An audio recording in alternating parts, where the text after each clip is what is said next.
Monsieur le Président, bonjour. Bonjour.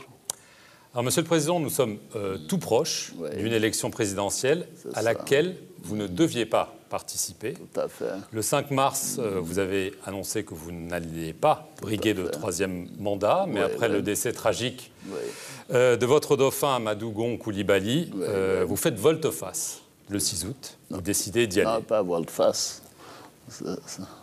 Est-ce que, en prenant cette décision, on verra comment vous la qualifiez, vous ne ternissez pas votre image et vous ne rentrez pas dans la catégorie des chefs d'État qui jouent un petit peu d'artifice pour se maintenir au pouvoir? On le voit en ce moment avec toute la controverse autour d'Alpha Condé en Guinée. Mais vous savez, nous sommes dans un état de droit. Et le décès tragique du Premier ministre Amadou Gon Coulibaly nous a tous affectés. Clairement, moi, je n'avais pas prévu d'être candidat. Je crois que c'est sûr, je l'ai annoncé, c'est connu. Évidemment, il est décédé à 3 semaines du dépôt des candidatures. Mon parti m'a demandé de faire le sacrifice d'être candidat, ce que j'ai accepté pour mon parti, mais pour surtout mon pays. Pour mon pays, pour la majorité des Ivoiriens, puisque mon parti tout de même est majoritaire à l'Assemblée, au Sénat, au niveau des municipalités. C'est les 3/4 des Ivoiriens. Donc, qui considéraient que c'était la voie de la stabilité, la voie donc de la sécurité de la Côte d'Ivoire, la sécurité régionale. Je le fais par devoir patriotique, croyez-moi. J'avais déjà pris un certain nombre de dispositions pour faire autre chose. Et là, je le fais, disons, par obligation. Et je suis bien évidemment contraint à bien faire ce qui m'a été demandé. Mais le pays avait besoin de cette candidature. Et je considère que mon aura personnel est sacrifié dans l'intérêt de mon pays. Alors, pour l'opposition, ce n'est pas par devoir que vous le faites, mais par mégalomanie, par syndrome de l'homme providentiel. Mais je pense que personne ne peut dire que je sois un mégalomane, ça c'est bien connu. Ah bon, ils le disent, c'est leur opinion. Mais fondamentalement, ce qui m'importe, c'est vraiment ma conscience et l'amour pour mon pays. Et je considère que cette décision est bonne. Si c'était Amadou Gon Coulibaly, ils se font des illusions. Amadou les aurait battus, c'était clair. C'est le parti qui fait l'élection, ce n'est pas la personne. Et le parti était rassemblé autour d'Amadou Gon Coulibaly. Évidemment, à partir du moment où c'est moi, pour eux, la défaite est certaine. Et par conséquent, c'est c'est la raison pour laquelle ils décident de ne pas aller aux élections. Mais je les laisse avec leur opinion. Ce qui m'importe, c'est la Côte d'Ivoire, c'est la stabilité de mon pays. Et c'est le bien-être de mes concitoyens. Monsieur le Président, depuis le 6 août, donc depuis que vous avez annoncé votre candidature, on déplore plusieurs dizaines de morts à travers le pays, malheureusement. Oui. Aujourd'hui, vous affirmez que le pic de violence est passé, mais l'ONU, la CEDEAO, l'Union européenne ont publiquement exprimé leur inquiétude. Il y a encore eu 16 morts la semaine dernière à Dabou, c'est à 50 km d'ici. Est-ce que vous craignez un remake des grandes violences de 2010-2011 dans cette ville même d'Abidjan? Non, point du tout. D'abord, malheureusement, à Dabou, il y a eu 16 morts. Donc nous en sommes à 30 morts aujourd'hui. Mais tout cela, comment ça s'est produit? Ce ne sont pas les forces de l'ordre qui ont tiré sur les gens. C'est des conflits communautaires qui ont été suscités par l'opposition. Alors moi, je déplore ces morts et je présente mes condoléances aux familles des décédés. Mais fondamentalement, il faut que ça s'arrête. Je suis confiant que maintenant que nous avons déployé 35 000 forces de défense et de sécurité, que la situation va s'apaiser. Les forces de l'ordre sont républicaines aujourd'hui, contrairement à 2010. Donc je ne vois pas de danger par rapport à une évolution dramatique de la situation. Je demande seulement aux opposants de respecter la vie des autres. Ce n'est pas nécessaire. L'élection ne doit pas être une bataille à mort. Ce n'est pas nécessaire. Tous les 5 ans, il y aura des élections, mais le tour des autres viendra. C'est ce que je conçois comme étant l'évolution politique normale de la Côte d'Ivoire, avec une alternance après un certain temps. Hier, le président de la commission électorale a reconnu qu'il n'y avait que 41% des citoyens qui avaient retiré leur carte d'électeur. Oui. Est-ce que ce n'est pas la preuve que l'appel à la désobéissance civile lancé par l'opposition est suivi par un certain nombre d'Ivoiriens? Ah oui, mais certainement que certains l'ont suivi. Je me souviens, en 2015, on m'a dit que le taux était d'environ 50-55%. Bon, si aujourd'hui nous sommes à 41%, bon, c'est vrai qu'il y a une évolution qui est négative, mais aussi, tout dépend des circonstances. En 2015, nous étions alliés avec le PDCI et nous n'avions pas de problème de ce genre de désobéissance civile. Si c'est ce qu'ils veulent par rapport aux résultats de la désobéissance civile, qu'est-ce que vous voulez que je fasse? Je suis désolé de constater qu'on empêche des citoyens d'exercer leurs droits. Maintenant, on verra le 31 combien d'Ivoiriens vont voter. Alors, justement, jeudi dernier, vous avez fait des concessions un petit peu au niveau de la commission électorale. Elles ont été repoussées par vos 2 principaux adversaires. Ceux-ci réclament une facilitation internationale. Est-ce que vous l'envisagez encore? Et est-ce que vous pourriez envisager un report du scrutin? Mais vous savez, moi j'ai toujours la Constitution de la Côte d'Ivoire dans ma poche. J'espère que je ne vais pas déranger votre micro. Mais vous savez, la Constitution est là. La Constitution dit que l'élection présidentielle doit avoir lieu le 4e samedi du mois d'octobre de la 5e année du président de la République. Même si je le voulais, je ne pourrais pas le faire.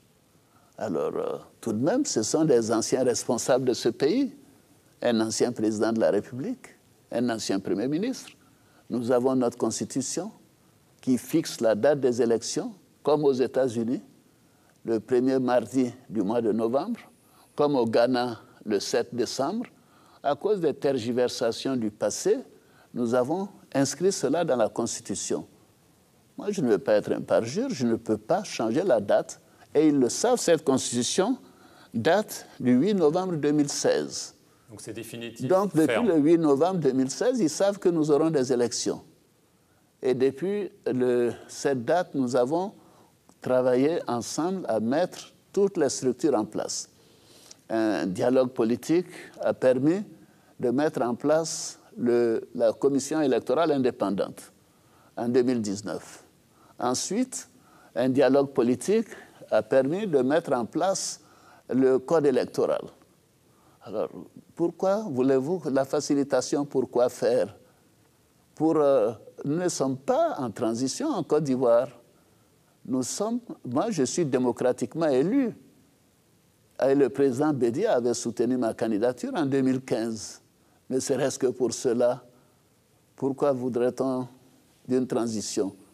Je suis président démocratiquement élu et j'envisage d'aller jusqu'au terme de mon mandat. Et ces élections auront lieu, comme l'exige la Constitution, le 31 octobre, qui est un samedi, le dernier samedi du mois d'octobre. Vous parlez du président Bédié. Depuis plusieurs jours, on parle d'un éventuel tête-à-tête entre M. Bédié et vous-même. Mais visiblement, il y a un blocage. Alors, d'où vient-il? Est-ce qu'une rencontre est encore possible d'ici samedi? Monsieur Boisbouvier, moi j'ai marqué ma disponibilité. Je l'ai marqué avec la mission de la CEDEAO, Mme Shirley Botchwey. Le Premier ministre l'a confirmé à l'occasion de la rencontre qu'il a eue le 21 octobre avec la délégation, les partis politiques qui étaient là. Je l'ai confirmé au président Nana Akufo-Addo encore avant-hier. Mais si le président Bédié ne souhaite pas cette rencontre, peut-être qu'on la fera à une autre date. C'est mon aîné, vous savez, je ne vais pas le bousculer. Donc pas de rencontre avant samedi? Ah non, ce n'est pas de moi. J'ai dit, je marque ma disponibilité de le rencontrer. On a dit, il a voulu un lieu neutre. J'ai dit, très bien, dans un hôtel s'il le souhaite. Et j'ai demandé au président du Ghana, qui est le président de la conférence des chefs d'État de la CEDEAO, de voir s'il était d'accord pour qu'on se rencontre, même dans un hôtel, et à l'heure et le jour qu'il voudra. Mais pour l'instant, rien n'est prévu. Pas À ma connaissance. Le fait que M. Afine-Guessan et M. Bédier n'aient pas encore formellement retiré leur candidature, Oui. est-ce que cela laisse la porte ouverte à un accord de dernière minute? Mais posez-leur la question. Ils sont candidats, de toute façon, leurs noms vont figurer sur le bulletin de vote. Donc, ils auront des gens qui vont voter pour eux. Ils sont candidats. Vous avez accusé l'ancien président Bédier, dans une interview avec nos confrères du Monde, de distribuer de l'argent aux casseurs. Vous l'avez aussi accusé de faire ressurgir les vieux démons de l'ivoirité. Des accusations de crimes graves, quand même. Mais vous savez, ces dossiers sont entre les mains de la justice. Je préfère ne pas dire plus que ce que j'ai dit jusqu'à présent. Il devra y faire face, donc.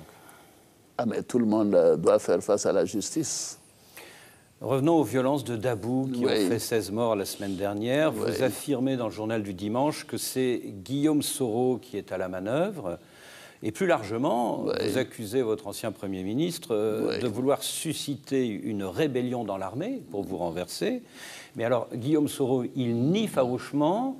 Il vous demande si vous avez des preuves contre lui. Il dit que vous n'en avez pas. Est-ce que vous en avez? Mais bien sûr, il sait bien que j'ai les preuves, et les preuves sont entre les mains de la justice. Est-ce que vous pouvez nous en Prenons dire le plus? temps de la justice, s'il vous plaît.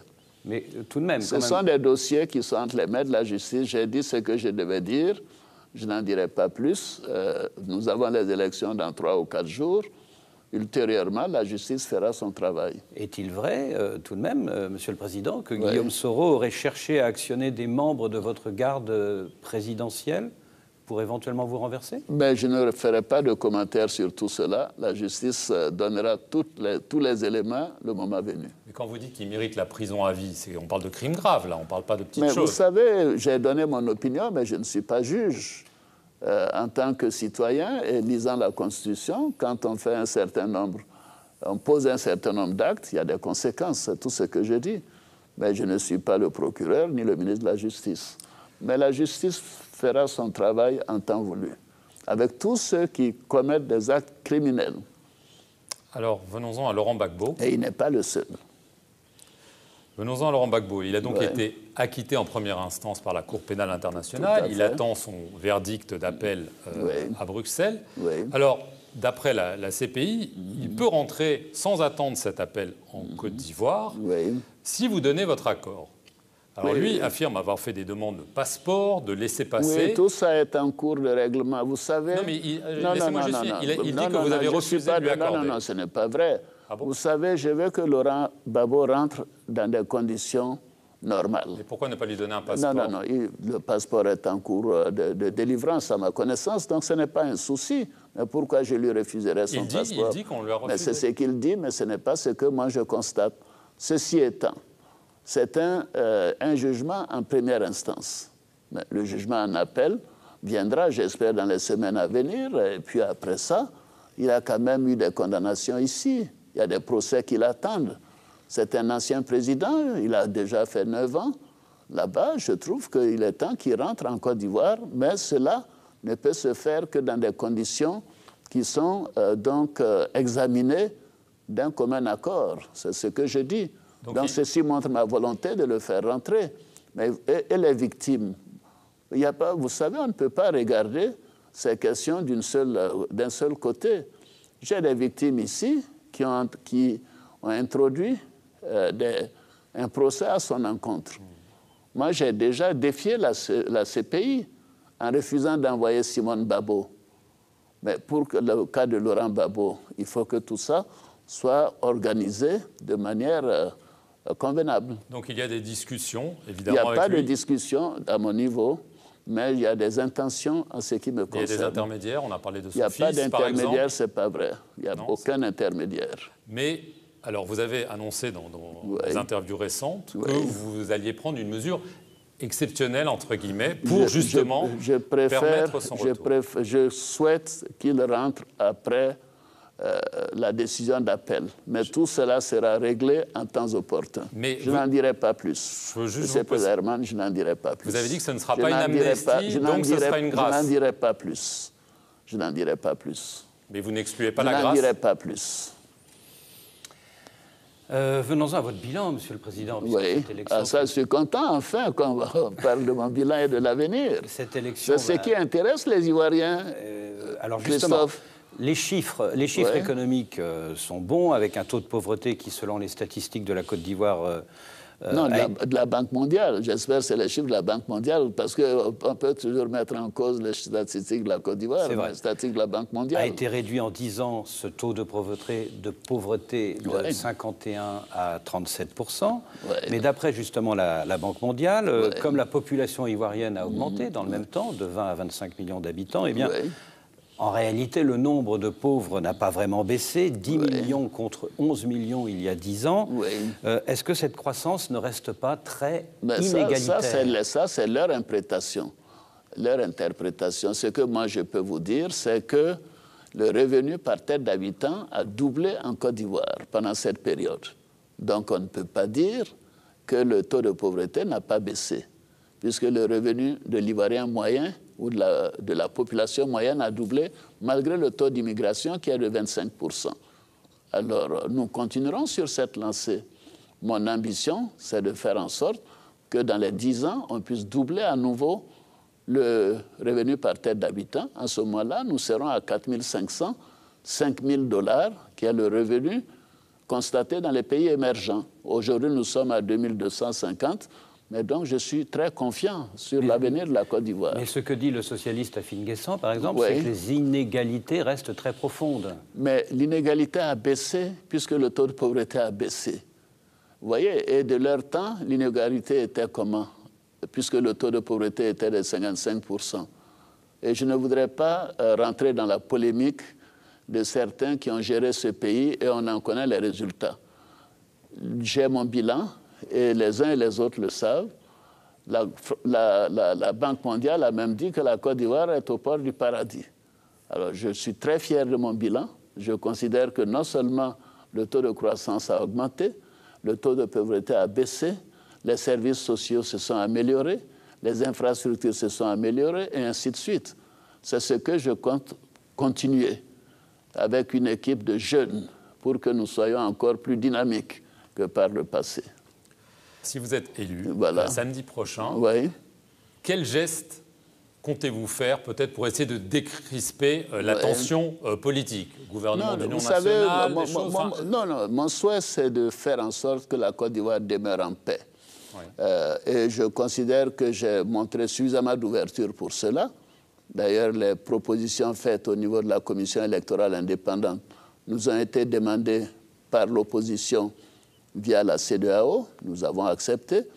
Il y aura le dialogue politique continuera et je considère qu'il y a des personnes de qualité dans les partis dont les responsables ne veulent pas venir aux élections, que ce soit le PDCI ou le FPI. Donc moi, je ferai appel à toutes les personnes compétentes dans la limite des possibilités de mon parti. Alors, vous avez parlé aussi d'une éventuelle nouvelle révision de la Constitution et notamment de rétablir la limite d'âge pour les candidatures. Oui, vous savez, ce sont des perspectives. Ça ne veut pas dire c'est le mois prochain ou l'année prochaine.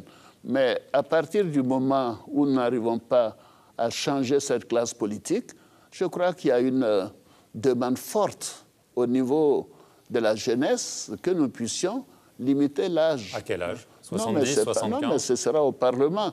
Les gens oublient que la Constitution est adoptée par le Parlement. Moi, je ne fais que des consultations. Et ensuite, je propose un projet au gouvernement qu'il adopte et que je présente à l'Assemblée nationale, où les partis sont représentés.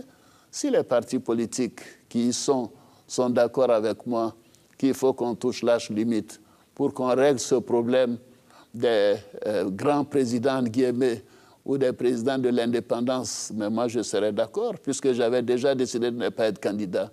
Ça ne m'affecte pas de ne plus être candidat. Donc vous seriez d'accord pour fixer une limite d'âge qui ferait qu'en 2025, aucun de vous trois, Laurent Gbagbo, Henri Konan Bédié et vous, ne seriez candidat? Moi, j'ai des idées sur cela, mais cela dépendra de la commission que je mettrai en place, de l'Assemblée nationale, du Sénat et du vote des Ivoiriens. Et votre idée, c'est ça, c'est que... Mais je considère qu'il est temps que nous quittions la scène politique. Je le pense très sincèrement. Alors, pour ne pas ternir votre image sur la scène internationale, vous dites en effet que vous souhaitez partir dès que vous le pourrez.